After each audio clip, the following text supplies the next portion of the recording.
Okay, okay. Hello, good evening, everyone. Hi, good evening.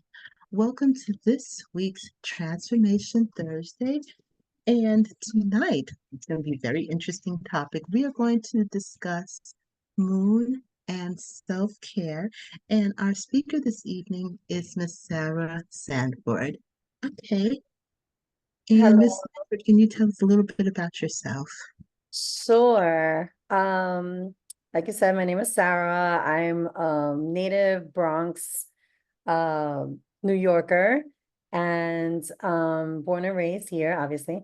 And kind of stumbled upon this work, um, being that it was something that was in my personal life, something I was very much already practicing, and like my clients started to really ask a lot more questions. And so then that led me to started going into more of a spiritual path with my work. And so then kind of like that's where we are. My background is basically I've been a teacher, I've been a leader, leading groups for a long time, working in the transformational space for about 8 years now. And I'm an intuitive spiritual coach, mentor, and yeah, I'm just excited to be here. Okay, thank you for sharing. So let's just kind of get right into the topic. Self-care and moon cycles. How does self-care relate to our moon cycles? Well, there's a lot that we, I guess, don't really realize about how much the moon impacts us on Earth. As we know, the moon cycles do impact the waves and the ocean. And so if we think about how we're like 98% water, we can think about how that energy also impacts us. And so there's a lot of people that experience tiredness, they may experience like headaches, they may experience like having a restless sleep. I experience all of that stuff every time there's a new moon or a full moon, more so when there's a full moon. But yeah, and so it's really important to, I have found for me to pay attention to those cycles because I give myself a little bit extra self-care during those weeks that we're having that full moon. In addition, my full moon ritual is also a form of self-care because um every month and every month we have a new moon and a full moon. So every month during the new moon, I set intentions for myself, whether it's business intentions, whether it's just my health and fitness, whether it's financial. And that really helps me kind of stay on track with what it is that I'm creating every month and every year. And so on the full moon, it's a good point to check in because the new moon to new moon is about a 30-day cycle.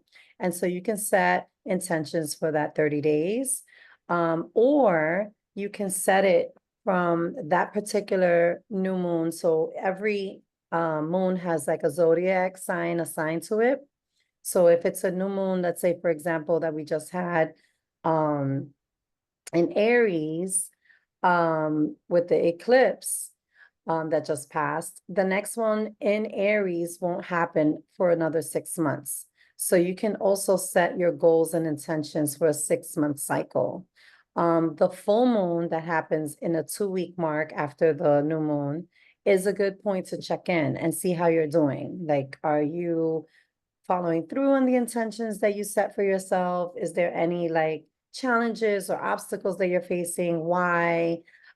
Is there any resistance to completing any of the goals that you've set for yourself? And the full moon is a time of release.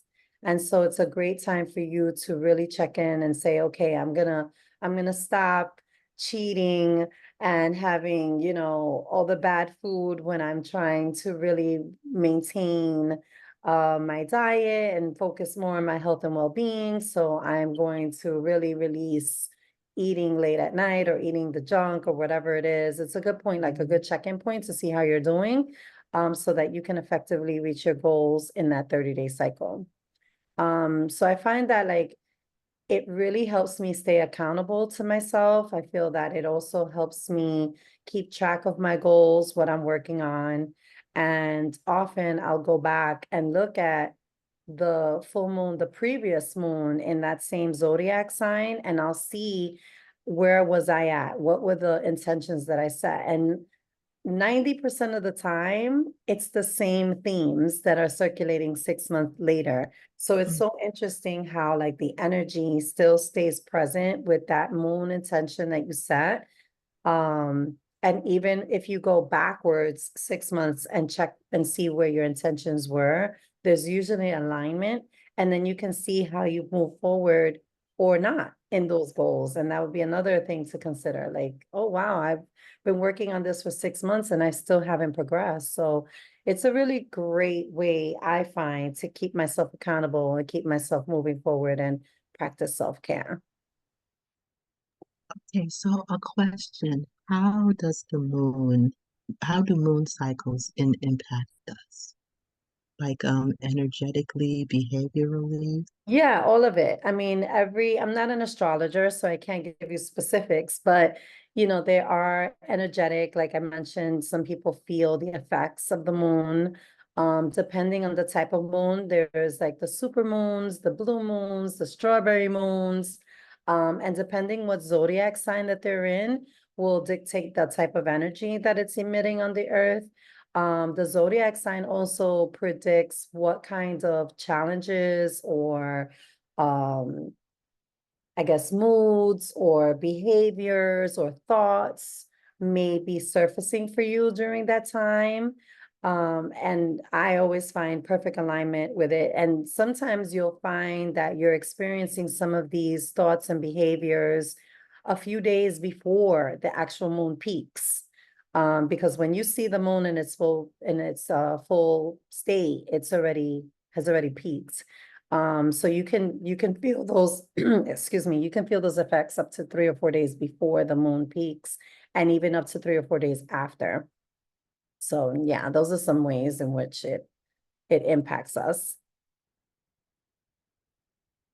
Oh, Yeah, you're because I would hear like people who work in hospitals say like it's a full moon, so things are going to get really wild, or you just got to stay like really like geared up and stuff.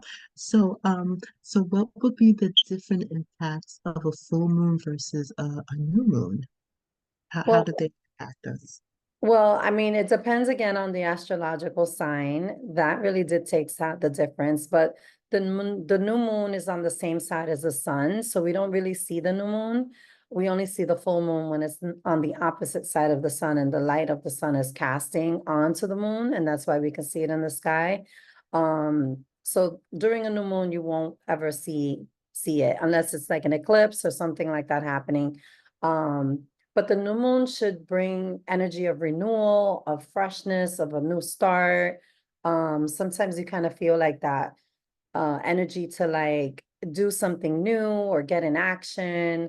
It's a good time to cleanse, to clean your apartment, to um, set like good energy in your apartment, reset the energy in your apartment.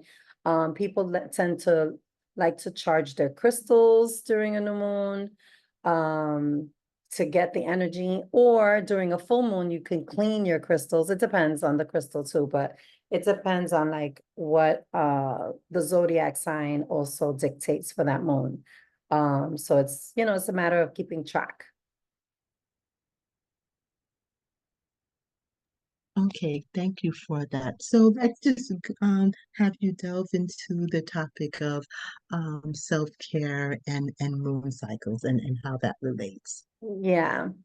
Yeah, I mean, like I said, there's the in between cycles as well. I don't really follow too much of like the waxing moon or the waning moon, which are the stages of the moon in between. But there are also effects that are happening in between those. in between the new moon and the full moon. But you know, one of the things that I did also want to talk about are the rituals that you can practice during the different moon cycles. And I have found that those are always so powerful to help us with anything that we're working through. And again, like I said previously, any goals that we're looking to achieve. So if you like, we can talk a little bit about those different types of rituals. Oh, yes, yes, absolutely. Just, yeah, feel free, take it away.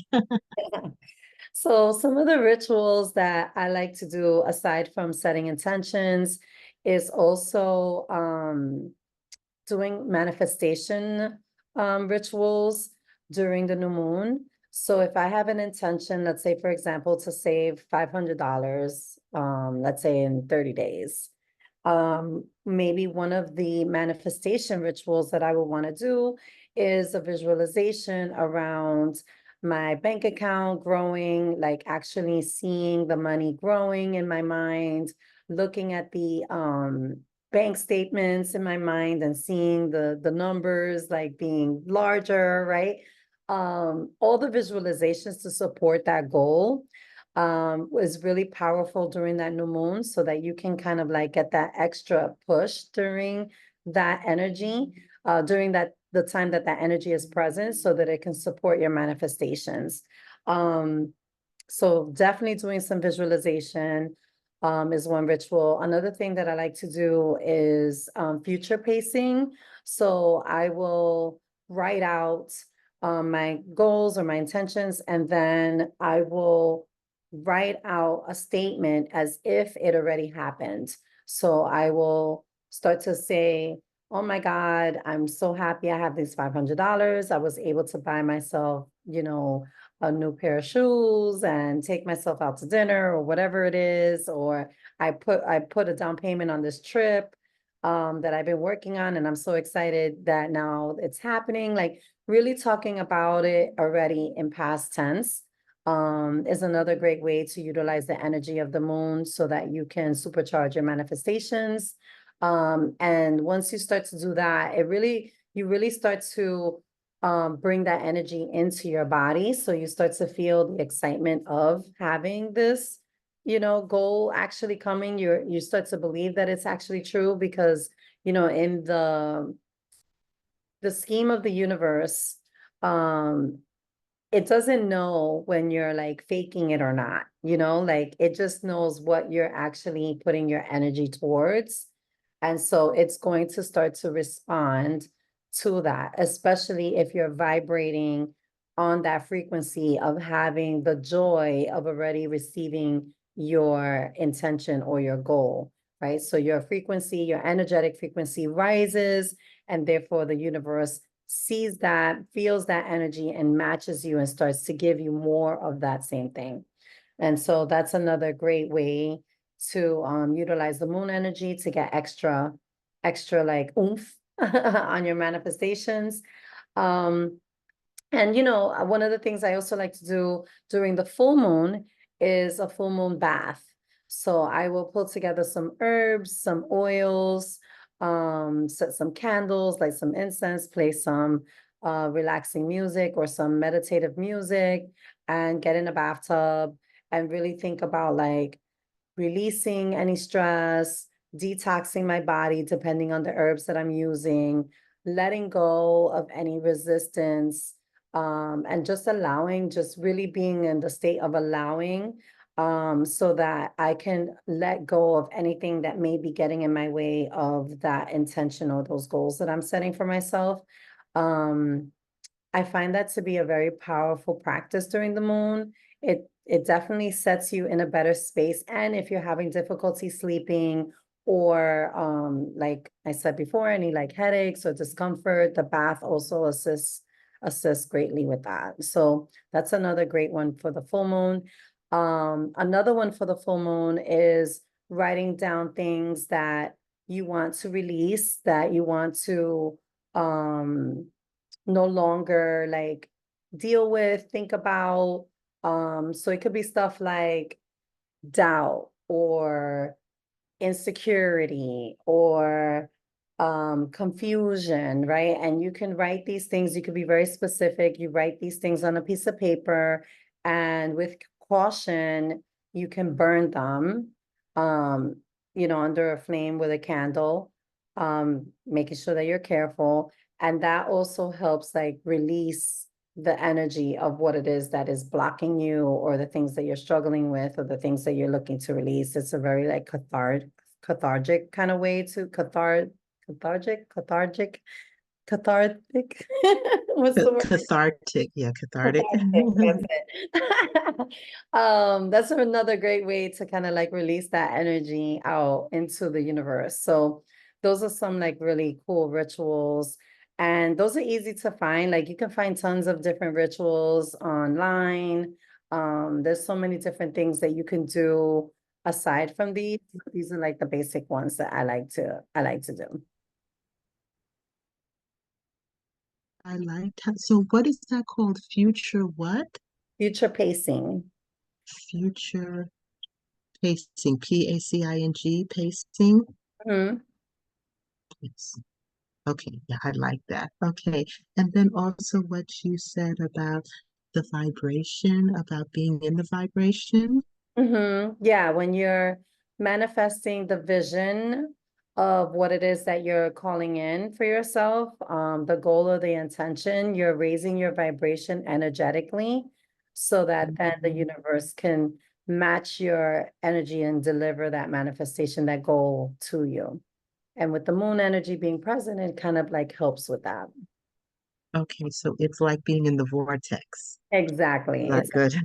yeah, it's like an extra icing on top, you know? Yeah, love that, Abraham Hicks. Um, okay, and so what are, I know when you were mentioning like the bath and stuff like that, I was like, okay, I'm ready to write down what are the things that would go in in the bath. And this is a bath that's for bringing something in for the new moon. I mean, you can do a bath for the new moon, sure. I usually do it during the full moon to release. But you sure can do one during the new moon. Um, I just think that like when you're thinking of a bath or a shower, it's like cleansing. You're like cleansing yourself. So I kind of feel like it's a little bit for me more aligned to the full moon. But I have done new moon baths where I'm like cleansing myself to clear out so I can like be like cleared of my energy, have clarity in my mind. So I'm looking at things a little bit differently than in the full moon. I'm looking at like opening pathways, clearing my energy, allowing for like myself to be open. So it's like a little bit of a different perspective, but you definitely can do it during the new moon. Um, I feel like the last time I did a new moon bath, I did more like of a shower. And during the shower, like I was kind of like taking myself through a meditative process. Um, and doing like specific things in the shower as I was like kind of reciting affirmations and allowing myself to kind of be open and clearing out and allowing myself to have clarity so that I can set the intentions and have these things kind of come to me energetically, if that makes sense. So a little bit different, I guess, perspective, but sure, you can definitely do them during the new moon. Okay, so if someone wanted to work with the moon for say, I don't know, 3 to 6 months, what are some things that you would say that they can do if they want to work with the moon cycles effectively? Yeah, I definitely would say like to get a calendar and calendarize when the new moon and full moon is happening during that 6 month period. Find out what zodiac sign those moons are in so that you can get a little bit of perspective of what type of energy is present, what what themes may also be present as far as like our thoughts, our behaviors, so that that can also support you. And then start to just pick which one you're going to start with and start, doing your ritual. I like to do the ritual within the 3 days of the peak of the moon So if the new moon, like we have a new moon coming up now, I think it's on Tuesday. It's a full moon in Scorpio. So I would like to usually do my ritual that day or up to 3 days after, when it's the strongest.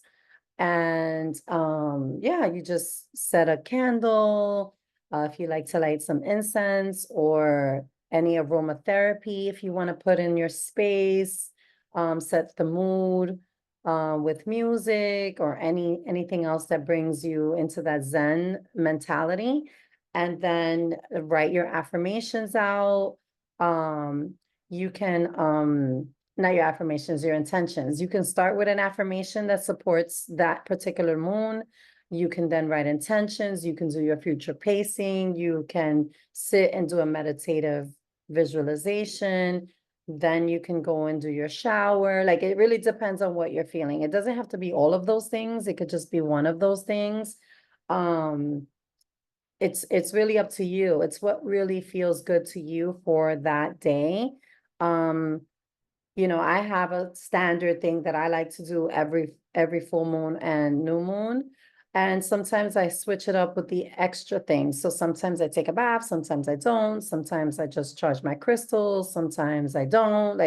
But I always set my intentions. I feel like setting the intentions for me is the most important part of it. To just again keep me accountable, keep me focused on my goals so that I would keep my life moving forward. So, what made you want to work with the moon as opposed to like as opposed to like astrology? What was it about it that appealed to you? I don't know. I think it's something that like as a kid, I've always been fascinated by the moon. I am a Cancer rising and Cancer is ruled by the moon. So I feel like that has something to do with it for me. But I've always been drawn to it as a child. I always would like be fascinated about it. And I love the moon. It's just so beautiful. And I feel like it's the closest thing to us that is so like impactful. I don't know if there's been times that you may be, driving down the road and then all of a sudden you catch a glimpse of the moon and it's almost sometimes breathtaking, or if you travel to certain places and you see the moon and it looks completely different than what it looks like at home. I had the opportunity one time to catch the full moon on a flight, and that was I couldn't even believe it. I had no idea what I was even looking at. I was just like, what is all this light um above these clouds? Like, what am I looking at? Is that the moon? Like, I just couldn't believe it. It was so stunning. And such a vision that like it's just so fascinating to me, that there's this little rock that's kind of floating around our atmosphere, that does all this stuff to us. And I love the moon. It's just beautiful to me. That sounds amazing. um, okay. So a couple of people are tuning in. Oh, okay, a couple more people are tuning in on Facebook and on Instagram. Okay, so okay, oh, is that a question? No, that's not a question. Okay, so can you say what are some of the services that you offer? What are some of the things that you do? Yeah, sure. So I host moon circles. It's kind of like my thing. So maybe like every quarter or every other quarter or so, I host virtual moon circles or in-person moon circles, which are my favorite. And we just get together at a park under the moon to set intentions. We've done it at the beach as well. The beach ones are really nice because we can get in the water at the beach and have like a whole mini ritual at the beach. So those are some of the things that I do with the moon. Aside from that, I also do, like I mentioned before, I do intuitive readings. So I do readings with oracle cards. I also do Akashic readings, past life regression readings. And I really support people with working through any challenges that they may be having. in achieving their goals or changing their life and really connecting within. I have a lot of women that are interested in understanding a little bit more about their intuition, about how to trust their intuition and that inner gut feeling that sometimes a lot of women are afraid of, or a lot of people, not just women. And so I work with women around that as well. And just really connecting back to yourself. Most of the clients that I've had have been moms who struggle with connecting to themselves and prioritizing themselves. Obviously, right? Because after having children, you're so devoted to the child that you kind of lose yourself. And so I do work with a lot of moms. Um, and I also have courses that I offer around manifestation. I do teach how to plan goals, how to do your intentions, how to like make sure that you set yourself up with the right tools so that you can manifest the life that you're looking to have, so that your life is happening to you instead of for you. Actually, no, I'm sorry. Your life is happening for you instead of to you. So, as you talked about tuition for men and women, because what it seems like lately is hearing about a lot of people, men and women, people talking about their intuition and learning to listen to their intuition. So, what would you have to say about that and how your intuition really helps you? Well, I have learned through trial and error that I believe your intuition is there to like save your life. It really is. It's there to help you navigate life, stay on track. And I believe that your intuition is really like God speaking and guiding you. Some people may feel like it's your inner spirit, whatever you believe in, right? But I do feel like it's a compass and it's there to guide us and to help protect us, and shield us from harm. And I think that all of us can attest to times that we have heard that little voice say, you should go do this.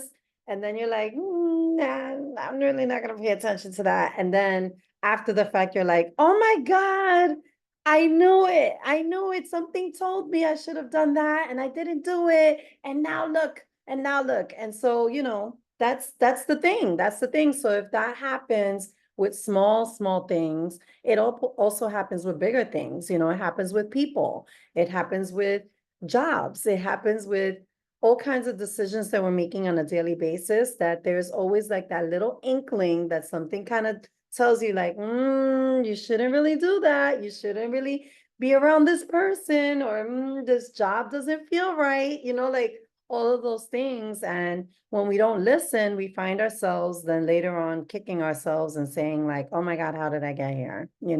So I do find that it's really important for us to learn to like pay attention to that intuition. So, what do you think it is that stops us from listening? I think part of it is fear. I think part of it is not knowing what that voice is or not trusting that voice, which comes from not trusting ourselves or not learning how to trust ourselves. Um, or trusting God, trusting divine source energy. I know a lot of people struggle with trust, and you could be the most faithful person and still struggle with trust. It's not easy to fall back and say, okay, you know what, I'm gonna stop worrying and just let God, I'm gonna just let the universe, I'm gonna just let whatever happens.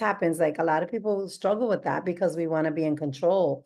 And so I think that there's a lot of that lack of trust, and fear. Like, oh my God, that's scary. I don't know what that voice is, or, I don't know why I feel this way. I'm not gonna pay attention. So I think it's a combination of those two for sure. Um, okay, someone's trying to join. Okay. Yes, really, I really appreciate you saying that because I think we all can relate to that kick we give ourselves afterward because we didn't listen. All the So time. It never yeah, fails. yeah. It's like I hear it, but like, I don't know. And then boom, then, something happens. So, please tell me, how does the moon relate to self-care?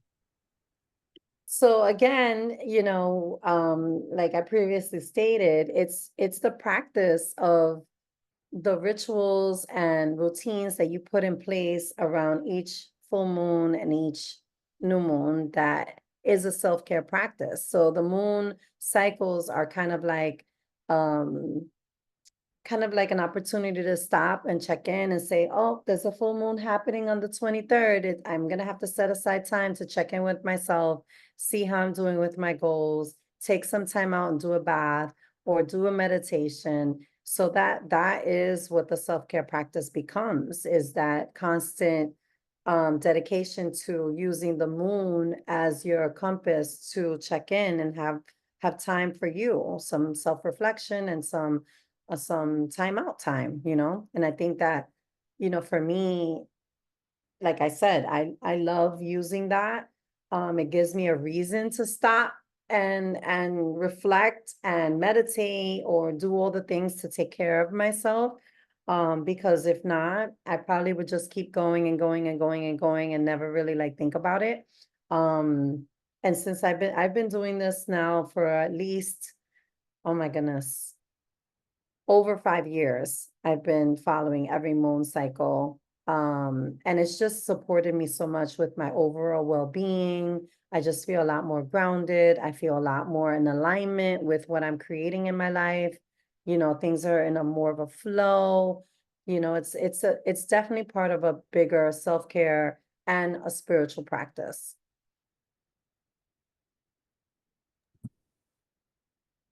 Oh, you're muted. I can't hear you. Sorry. I want to ask you about purpose because I see that's one of the things that you assist people with.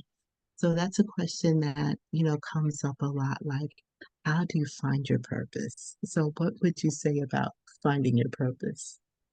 Yeah, I think it's first really learning how to like listen to your needs, listen to your desires, listen to what feels good, listen to what feels bad.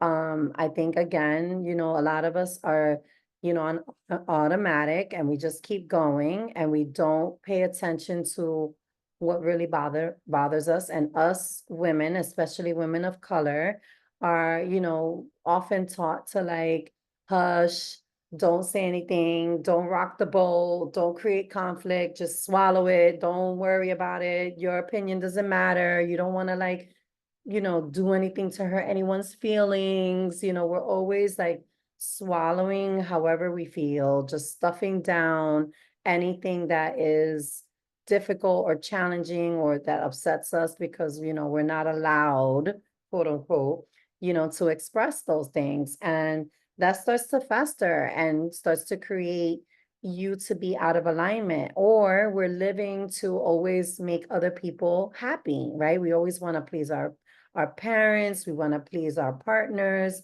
we want to please our family members, we want to do everything to keep them happy. And that might not be in alignment with what it is that we truly want. There's so many people that you ask them, if you had all the money in the world, what would you be doing with your life? And most definitely, all the time, people will say something completely different from what they're doing day in, day out. And so that tells you right there, like, okay, well then why aren't you living that life now? What is it that's getting in the way? And so then people start to realize, well, like, I don't even know. I haven't given myself the time to even think about it. I haven't given myself the time to like dream about what my life could be because I've been living for everybody else. I've been stuffing down how I feel that I've gotten so used to it that I don't have a feeling anymore. And so I really start there with my clients, getting them to like acknowledge that dissonance and seeing like how far are they or why they've been doing that and work around releasing some of that. And that can be very challenging for some people to really release the idea of pleasing others. It can be very, very difficult for some people. And so that's a process in itself. And then getting people to feel okay with putting themselves back on the list. I always say, like, it's wonderful to do all of these things for others, but make sure that you're also on the list. And people also struggle with that. There's guilt, right? They feel like, oh, I'm being selfish. I'm thinking about myself. That feels selfish. I have guilt around, like, doing things for me and not for everybody else, right? And so there's a lot of feelings that we work through on that as well. And then once my clients get to the point where they start to see where they are um in their emotions around what it is that they want, and they're working, I've already have worked on releasing the guilt, um, and the idea of being selfish, then we can start working on getting on alignment so that they can be living more in their purpose. So it is definitely a process. Yeah, the part about being selfish, like you know, taking care of yourself. Oh, that's being selfish. And I saw this post that says, of course I'm self-centered. What am I supposed to be? You-centered? And Yeah, but we have become that. We totally have become that, where everybody else is more important. I mean, that's what social media is built on, is like what everybody else is doing, and how people want to, like, emulate, and, oh, I'm gonna do what they're doing. Oh, that if I'm not doing that, then I'm not doing the right thing. And it's like we've lost sense of, like, what works for us and what's best for us and what feels good to us. Like, that is foreign in these days. And so I think that as a collective, we're starting to move back to that. But there's still a long ways to go. I think people are still struggling with that idea. yeah, yeah, thank you for that. We need to begin to learn to put the when you're on the plane, like put the preserver or whatever on yourself first. But yeah, that can be so hard. That can Yes, be, absolutely. yeah, yes, that can be really challenging. So, how can people find you? Sure. You can find me on my website, sarahsanford.com, or also on Instagram at sarahsanford7. I am working on some other ways for people to get into contact with me through YouTube, but as of yet, not yet. But those are the best ways to find me and connect with me for sure. Okay, so are you still doing aligned action plans? Yes, I do aligned action planning sessions. Well, it's more like a reading. So I do an oracle card reading where we see where you are, how aligned you are to your goals, what's getting in the way of those goals, and how to release that so that you can move towards being in alignment with your purpose and what makes you really happy. Okay, thank you. Miss Lucy. Hi, Miss Lucy. Thank you for joining. I saw your comment on Instagram. Do you have any comments, Lucy? Anything you'd like to say? Okay. Okay. So, I want to thank you because I know that you have a time constraint, but is there anything else that you would like to share with us this evening? Oh, what's my social media again? It's Sarah Sanford 7. So I will put that in the chat so you can have Oh, I it. didn't even see that. Okay. Yeah, it just popped up. So it's at Sarah Sanford 7. Yeah. And you're on the East Coast? I'm on the East Coast, on Hmm. the East Coast for right now. Yeah. Okay. Yeah, everybody seems to be wanting to leave. Oh, well, New York is not what it used to be. So, before you go, can you just give us more of your background? Like I know you shared some in your bio. Did you want to just touch on that? Is there anything specific that you want me to touch on? So how you I saw that you started doing mindfulness work, and what made you want to go into learning EFT and Reiki and everything? Yeah, sure. Well, I feel like it was just a natural progression. There's the healing modalities that I felt like a lot of my clients needed. Because like I said, there's sometimes guilt, sometimes there's trauma that can be also there resisting, creating a resistance for people to step into like their purpose or align with their inner divine feminine goddess, like I like to call it. There's a lot of times, people have trouble even meditating.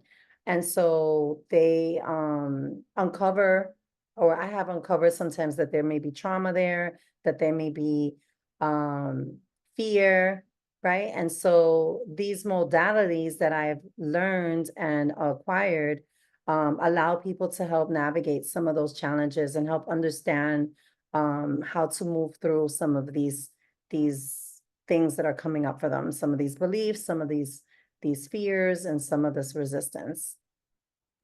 Yes, I see Lucy made some comments that she can relate to all that you are mentioning, and trauma for sure will get in the way.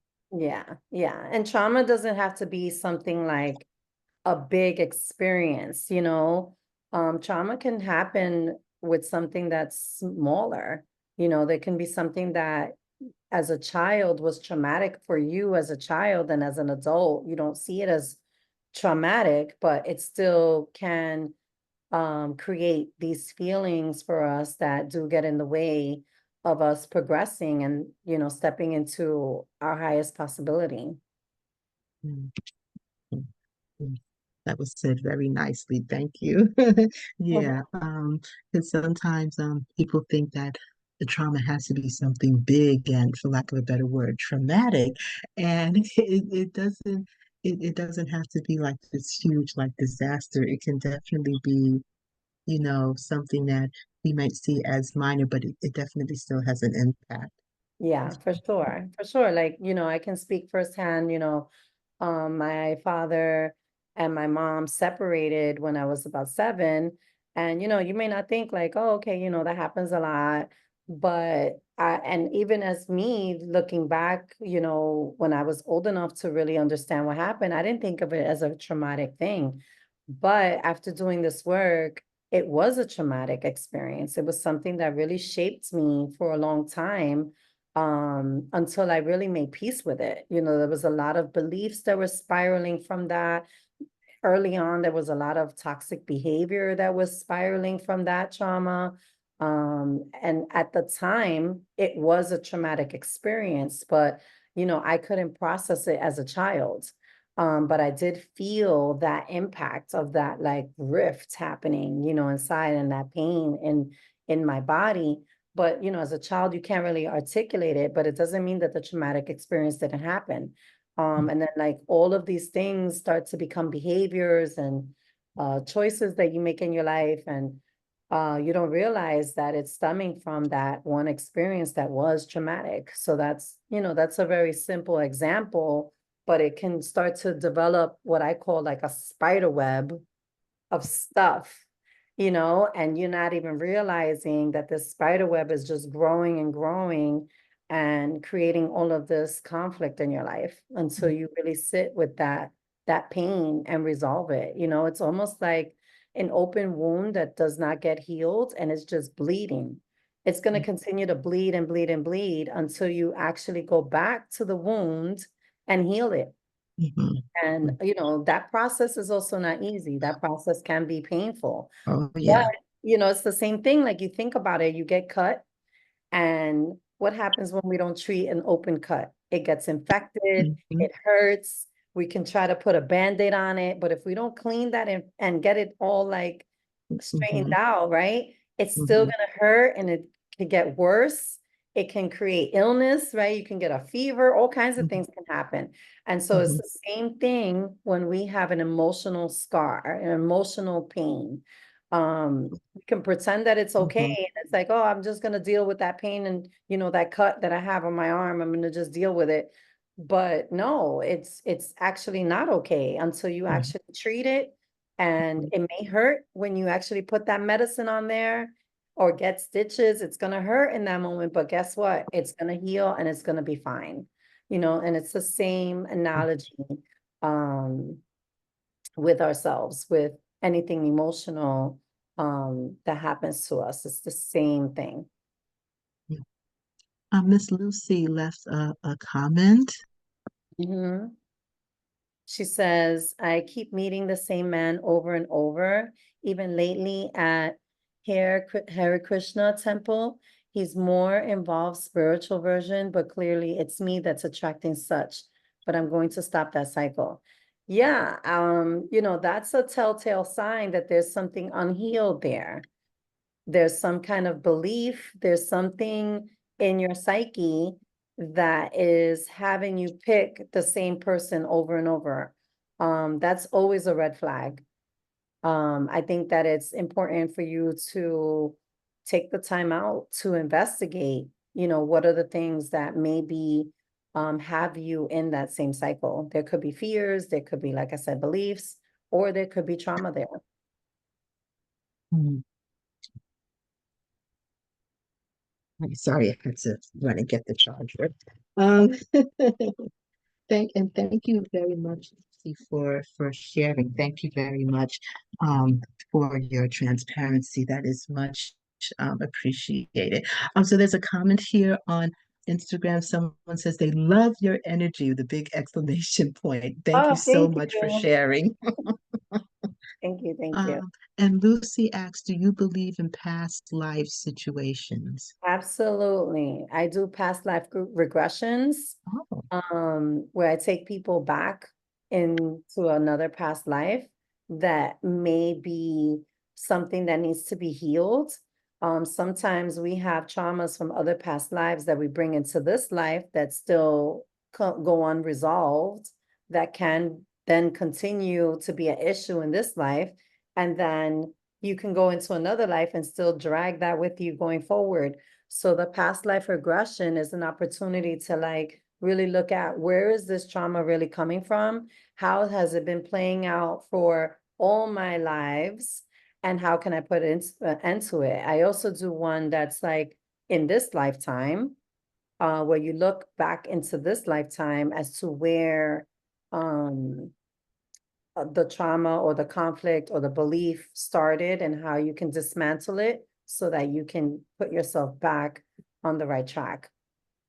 mm, It's a very powerful um experience, and it's always like the most amazing stories that have come out of those sessions.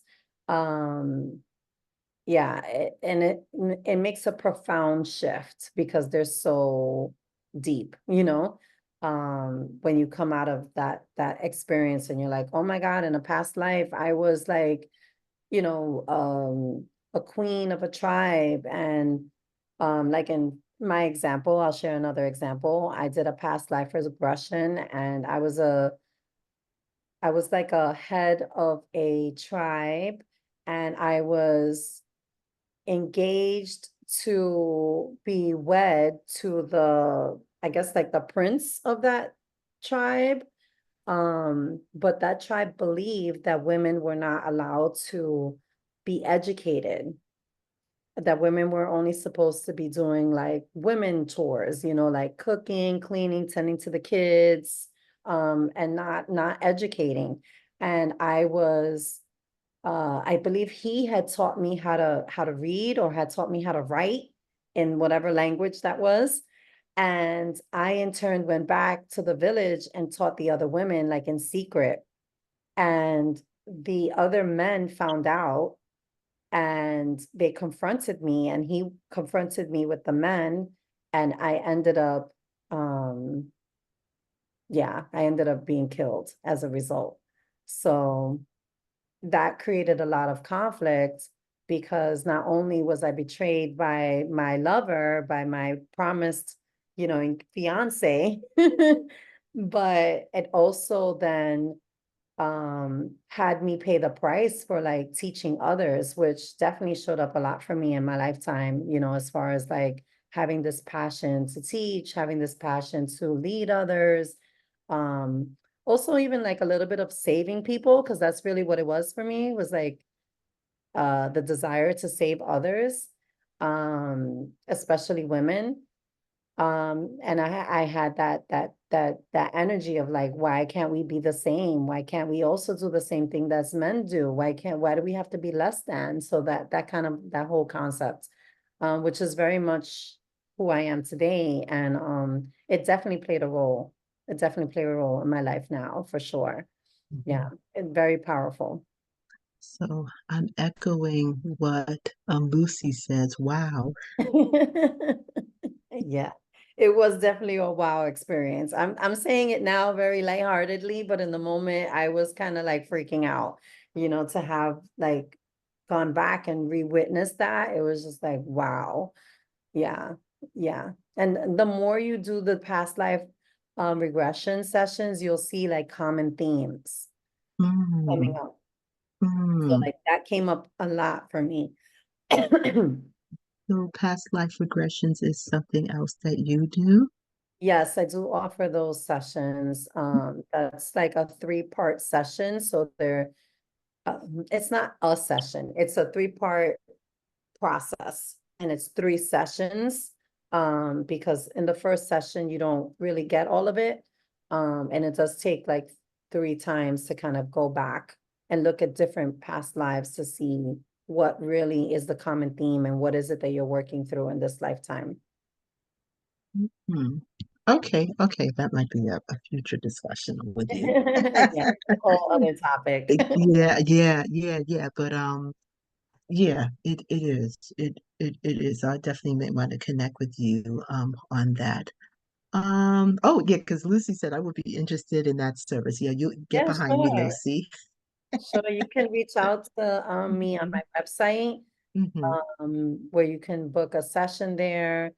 And if not, you can always shoot me a DM on Instagram. Hmm. Yeah, just on that, sometimes I've had deja vu, and the deja vu is just like this isn't some fleeting thing. Like, no, I've experienced this before. And you think about the past life regressions, it's like you get a little peek, you know, and it kind of reminds me like when you wake up in the morning from a dream that's been so intense, like it takes a minute for your body, Yeah, to kind of get acclimated.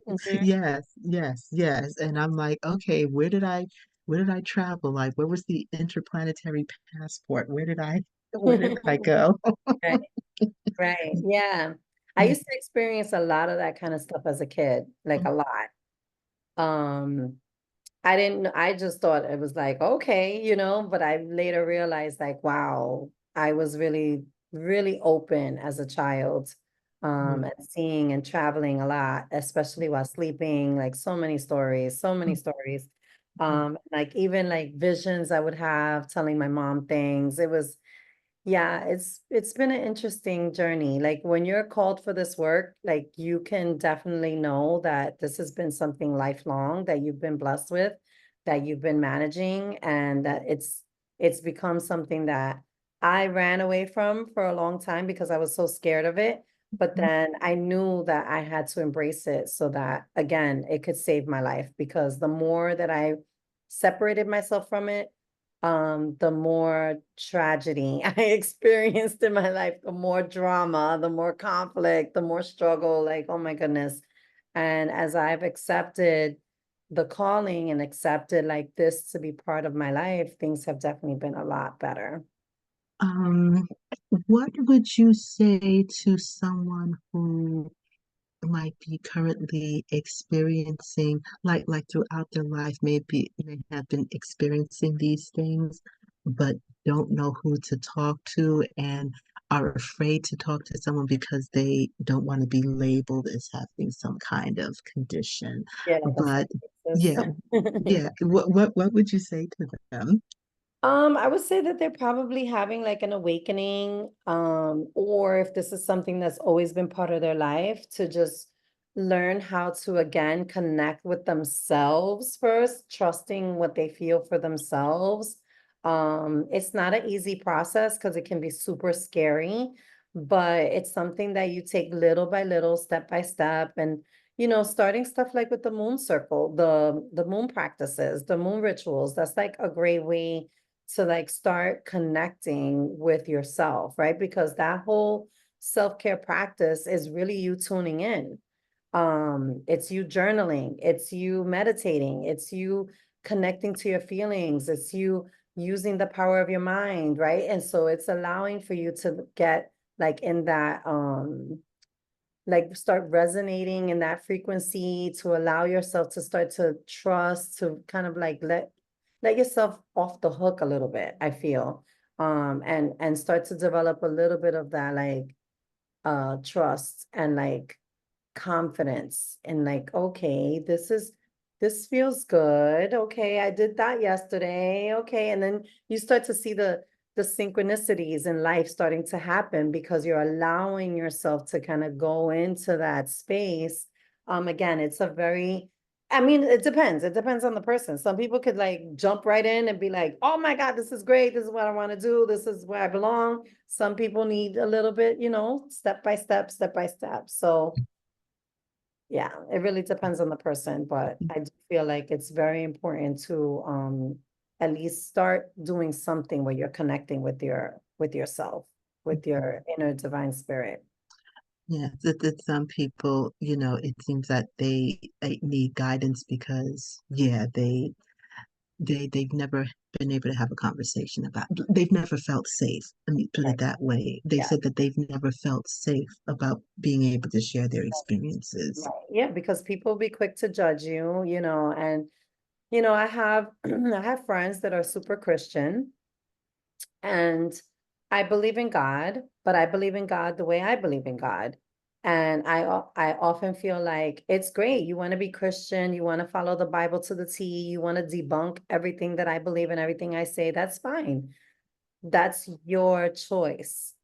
It becomes an issue for me when you start telling me how I have to live my life. Now we have a problem because I am not out here telling you, oh, well, you need to start, wearing crystals in your bra and you need to start, meditating under the moon. Like, I'm not telling you that. So don't tell me how to live my life. And I kind of feel like if I'm not doing anything to harm anyone, then you don't have to worry about it. Some Christians get caught up in like having to save people. It's like, I thought that was what God was for. I thought that was God's job. So why don't you let him do his work and you can just praise him for that? And that's it. That's not your job. They get a little overly righteous. And I, Mhm. and I always put people back like, oh, I'm sorry. Like, I didn't know your name was Jesus. Was your name Jesus? Mhm. I don't Or, recall that being your name. So, yes. Mhm. or you walking that path. hmm or making people not feel safe because, Yeah. yeah, I have come across so many people who had different experiences, but they can't talk to anyone. Yeah. There isn't a safe space for them. Mm. People will say, when I was little, I would see people walk through walls. These are the conversations I have. Like, Yeah. Yeah. I see people walk through walls. I see people that no one else sees. I hear things that people don't hear. And they feel so concerned that about even sharing because they don't want to be, put away. But they say that it's something that's been with them their entire life. Well, I also find that to be common with people of color. I think that like I feel like we're just more connected to the earth in a different way. A lot of us have been brought up with this being in our culture, especially if you're from the Caribbean. This is like something that we often talk about. Like grandma, would be like, "Oh, you're sick. Let me rub these oils on you, and you gotta drink this thing, and you gotta take this kind of like, I'm gonna wrap you in what is it? In these blankets, and you're gonna sweat this out, and you're gonna, like all these kind of rituals and things that I find like people of color have, especially in my culture. Like we always have like all these crazy things, like, oh, you can't take a shower and iron after because you're gonna get a stiff neck, or you can't, all these, you can't do all these things under certain all these superstitions basically. But Mhm. those are like little mini rituals. Those are like little practices that come from our indigenous culture, that come from like what was passed down from the natives, that they were close to the earth, they were closer to spirit, and these things have generationally been passed down from our ancestors, that we still believe them, and if grandma said it, then it's got to be fact. Yes. Grandma said you got to do it this way, and so like, okay, well then that's the way we've done it. And then you grow up, you become grandma, and then you say the same thing, Mhm. so for sure. It's like I think that, we're a little bit more open to it in certain cases, but I do feel like there is a lack of safe spaces for Yes. people to come and feel like, am I crazy? I keep Mhm. seeing 111. What's going on? Like Mhm. every time I look at the clock, everywhere I go, I see 111. I see, I went to the store and my receipt was 111. Like, what's happening? Why do I Mhm. keep seeing that? So like all those kinds of things. That it's definitely divine communication and definitely synchronicity. Mm-hmm. Mm-hmm. And what's so beautiful is that what I noticed that the more that you notice it, the more you see it. That's Yes. why I post in my stories a lot 444 555, because the more I keep acknowledging it, the more I keep seeing it. Yeah. Yeah, because it's like the universe is confirming communication, giving you communication back. Like, we see you, we're understanding. Yes, you're in alignment. Yes, we're receiving your message, or look, we're reminding you. Like, it's like a dialogue, I find. That's how I take it. It's like, oh, there's communication. Okay. My favorite thing is like the license plates when I'm driving. And I'm like, oh, 777. Oh, 999. Oh, 888. Oh, 333. It's like it just starts happening over and over. I'm like, okay, I'm acknowledging, yes, yes, we are in alignment. I am listening. Yes. What are the messages? Like, yes, that's always like a lot of fun. Yeah, it definitely is like, and I love how you say it's a dialogue. So it's like, you hear me, you know that I'm sincerely asking and you hear me, so you're Yeah. responding. Yeah, it's like confirmation. It's like, yes, okay, great. Yes, you're getting it. Wonderful. We're on the same page because we were co-creating all the time. We're here to create, to have a creative experience. That's like the whole purpose of us being able to have this human experience, is to like create, to feel, to like do, to like explore, to wonder, to like all of that. Like that's why we're like this tangible thing. If not, we would be like a spirit, kind of, or like an angel.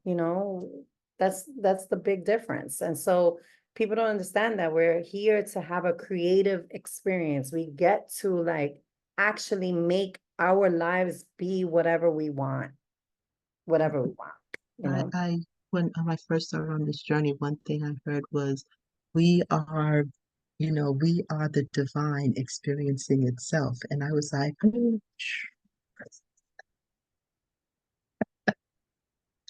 Absolutely. Absolutely. no, I've got to sit down with that one. Yeah, for real, right? Like this is like a playground. We're meant to kind of like, that's why they say like the game of life. It's a game. We're playing. This is us kind of like, oh, well, today I want to be, an actress. Okay, well then go out and be an actress.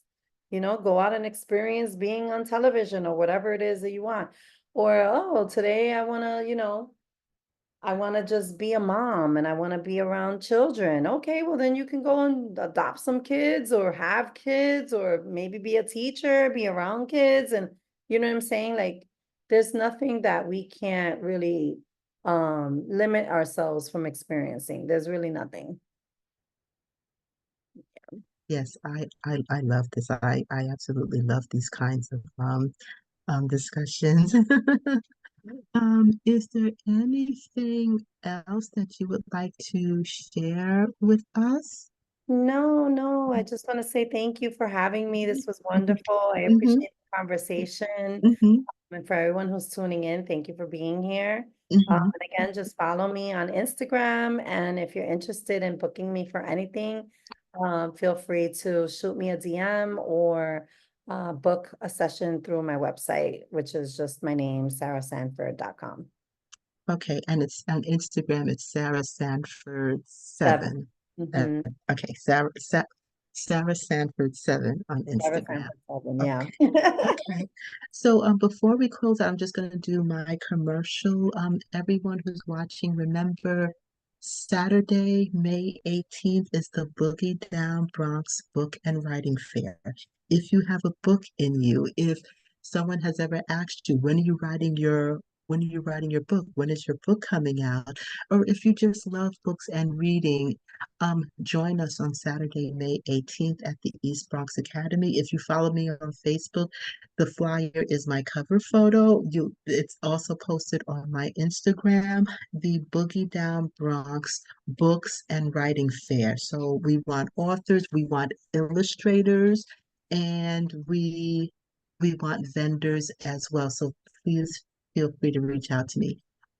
Lucy just sent her Instagram and she says she's going to be sending you a request. Okay, wonderful. Hmm. Okay, thank you so very much. I'm grateful for Ms. Johnson for connecting us. So for everyone watching, this was Transformation Thursday. And thank you all for your patience. You know by now it's either 7:15, 7:30. Just keep watching. I'll eventually be on. So I always thank everyone for their patience. Sarah, thank you so very much. And the Zoom is recorded and it's also going to be on Instagram and Facebook because I see some people are joining now. But thank you very much for joining us. And I would just like to, in closing, always say, if you haven't heard today, remember that you are a spark of the divine. Okay. Thank you, everyone. Thank you, everyone. I'm going to